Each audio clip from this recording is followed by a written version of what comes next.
Хайде днес да се потопим в една красива и много мила българска традиция, с която празнуваме първите стъпки на детето – прощапулникът.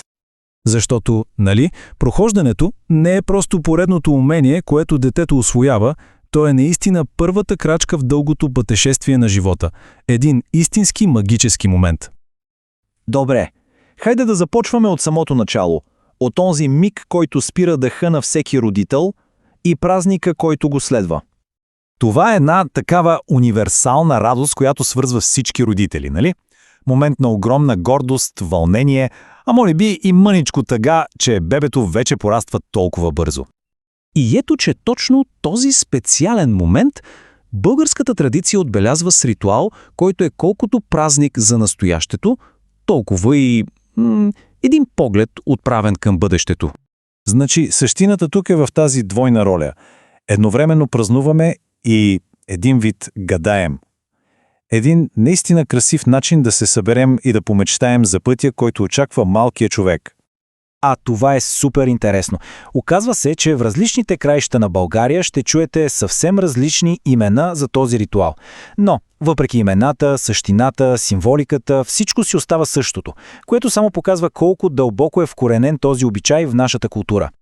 Добре, нека да видим как се случва всичко на практика. Но, важно е да кажем, това не е просто списък с задачи. Това е една любеща подготовка за нещо наистина специално.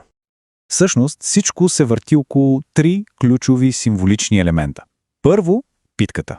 Тя е самият житейски път. Второ, платното. То пък символизира чистото начало. И трето, разбира се, предметите, които ще ни подскажат за бъдещата професия. Питката, тя е може би най-важният елемент. Има поверие, че докато я меси, жената влага цялата си любов, енергия и най-съкровенни пожелания за детето директно в тестото. Представете си само. Следва платното, самата пътека. По традиция то е чисто бяло, за да бъде пътят напред чист и гладък, а в днешно време много семействата го правят още по-специално. Бродират името на детето, датата, превръщат го в един безценен спомен. И стигаме до най-забавната част – предметите. Тук вече въображението може да се вихри. И един малък, но важен съвет от традицията – най-добре е предметите да са нови за детето, да не ги е виждало досега. Така изборът ще е наистина спонтанен и истински. Добре, всичко е готово. Напрежението леко се покачва, защото, предстои централният момент на празника. Моментът, в който символично ще надникнем в бъдещето на детето. Питката е топла, пътеката е разплана, предметите чакат в края й. Всички са притаили дъх, в очакване на този голям избор. И така, ритуалът е колкото прост, толкова и красив.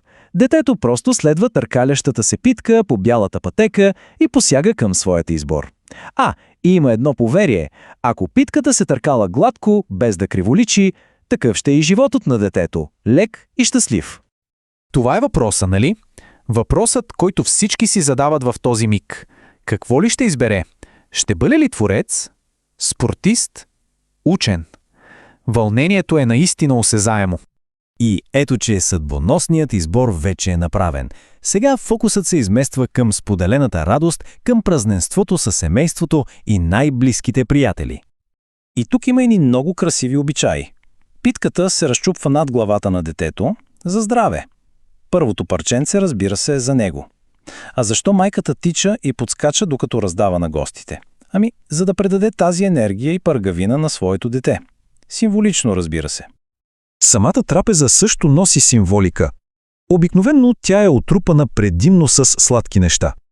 Идеята е да се пожелае на детето един наистина сладък и щастлив живот. И така стигаме до днешни дни. Нека видим как тази древна традиция всъщност живее и диша в съвременния свят. Как дава свобода на родителите да я направят наистина своя. Това е една страхотна илюстрация как обичаят се е развил. Вижте, традиционно са присъствали само жени и деца. Днес каним най-близките си хора. Преди фокусът е бил стриктно върху гадаенето, а сега това е един скъп семейен празник, повод да се съберем и да създадем спомени. Това не отнема от стойността на ритуала, напротив, прави го жив, актуален и наш. Защото, в крайна сметка, сърцето на прощапулника си остава същото. Това е празник на новото начало, на надеждата и на онази безкрайна родителска любов, която стои зад всичко. И така, завършваме с един въпрос, който е изпълнен с мечти и безкрайни възможности за всяко едно дете, което тръгва по своя път. Каква история ще разкажат първите стъпки на вашето дете?